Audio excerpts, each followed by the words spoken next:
Isang beses lang tayo mabubuhay sa mundo. Kaya naman, dapat sulitin mo na ang bawat segundo nito.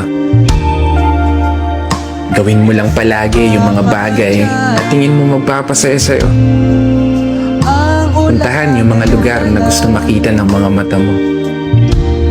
Kasi isang beses lang, oo, isang beses lang, tayo may pagkakataon dumaan sa kalsada ng buhay na hindi mo na mababalikan. Dahil habang tumatanda tayo, meron tayong isang bagay na malimit na kakaligtaan. Yun ay maglaan ng oras para sa sarili nating kaligayahan. Kasi karamihan sa atin, puro trabaho na lamang nasa isip.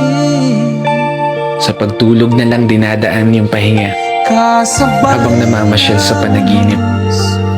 At paggising, trabaho ulit hanggang sa hindi mo na magawang masulit kahit man lang saglit yung oras na kay bilis pumipi.